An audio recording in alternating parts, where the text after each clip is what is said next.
this is an introduction to our basic diagonal lines from Pekiti Tirsia. To begin with, I'm going to imagine a clock in front of me. Now 12 o'clock is going to be in front of my face and 6 o'clock is going to be in front of my groin. Where 3 o'clock and 9 o'clock are, it doesn't matter so much right now. But it's very important that 12 is in front of my face, 6 is in front of my groin. I'm going to start by touching my shoulder, loading my stick on the shoulder. Now before we go into our diagonal lines, just let's talk quickly about loading positions. Loading positions, for now we can think of them as positions where our stick rests in between strikes. For now, later they become other things, but for now we think of them as resting positions. I want the middle of my stick. There are other ways of doing this. Some people like it all the way up here, some people like it further down. For me, what seems to work best for me is I like the middle part of the stick to be touching my shoulder, and I want to try as much as possible to keep the stick parallel to the ground as much as possible, which means I don't want this to happen and I don't want this to happen.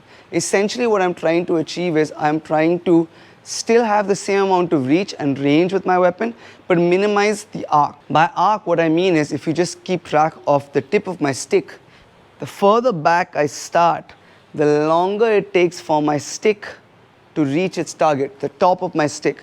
The further back it goes, the more I'm trying to generate power, whatever reason I have for bringing it all the way back here, the longer it takes for it to come on target. It's a longer arc. By keeping it tighter and parallel to the ground, I am trying to minimize that arc, minimize the telegraphy, and get my stick on target faster. Now some people will say that, hey, but you have less power. I get more power if I have this big backswing. Yes, but you're also letting the whole world know you're about to strike. And also I'm going to go back and say not necessarily yes. I can still generate a lot of power from here if I have the correct body mechanics, if I allow my body to sink, and if I have the correct hip turn and the correct coordination, I can still generate a lot of power loading over here. I do not need to load all the way up here. So for that reason, whether it's on this shoulder or on this shoulder, I want the middle part of the stick to be on my shoulder, and I want to try and keep it as much as I can parallel to the ground. Now let's go into our striking. So if 12 o'clock is in front of my face, 6 o'clock is in front of my groin, my stick is loaded on my forehand shoulder. My first strike, my angle one, if the stick is in my right hand, is going to be 1 o'clock to 7 o'clock. So 1 o'clock to 7 o'clock. I touch my other shoulder. My second strike on my angle 2 is going to be 11 o'clock to 5 o'clock. So 11 o'clock to 5 o'clock. Now this is really important. What people end up doing is they start swinging down here as if they're sweeping the floor or they're fighting a child.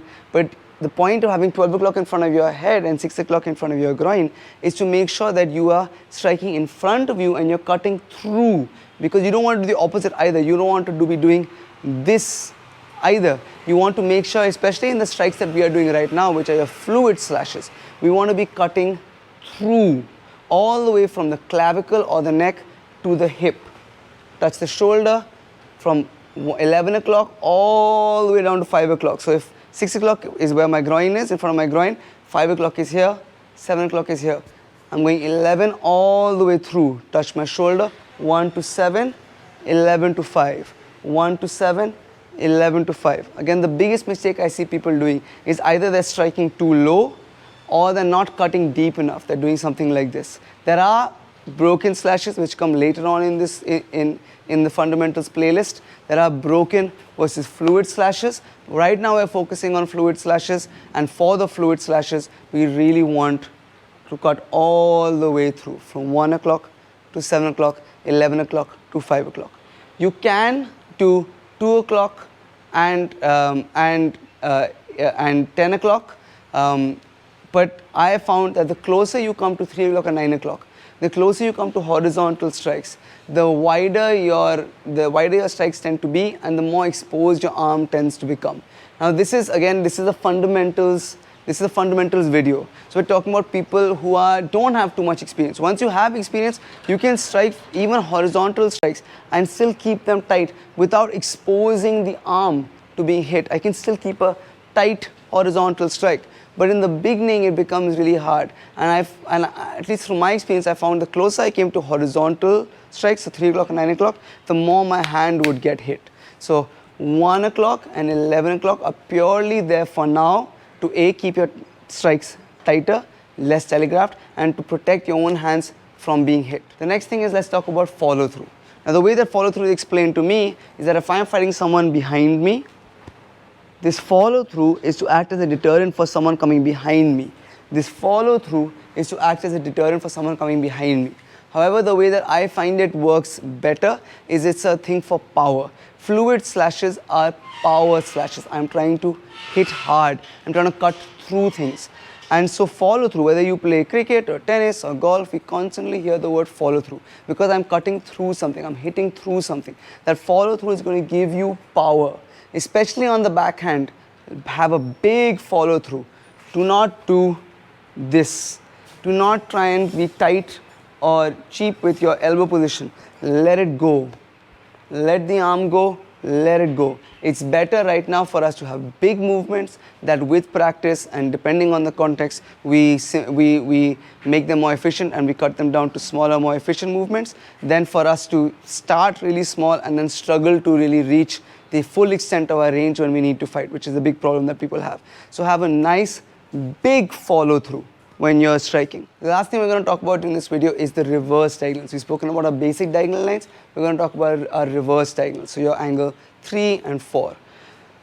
If 1 and 2 is 1 o'clock to 7 o'clock, 11 o'clock to 5 o'clock, my angle 3 is the reverse of my angle 2 and my angle 4 is the reverse of my angle 1. So that means my angle 3 is 5 o'clock to 11 o'clock, touch the shoulder, and angle 4 is 7 o'clock to 1 o'clock, touch the shoulder. So I'm going 1 to 7, 11 to 5, touching the shoulder, 5 to 11, touch the shoulder, 7 to 1, touch the shoulder. And again, this is important to keep our angles tight so we avoid hitting our hands. And the last thing we're going to talk about is edge, the edge of your weapon, especially on the 3 and 4, where these knuckles are, not the punchy knuckles, where these knuckles are, so the edge of your weapon is. So especially in your reverse diagonal lines, we want our edge aligned all the way from when you enter at 5 o'clock until you exit at 11 o'clock. Your edge is going to be aligned. Then you can change the angle of the wrist. Drop it down, go all the way from 7 o'clock all the way up to 1 o'clock. Your edge is aligned in the correct direction, and then you can change. Same, 1 to 7, have your edge aligned. 11 to 5, have your edge aligned.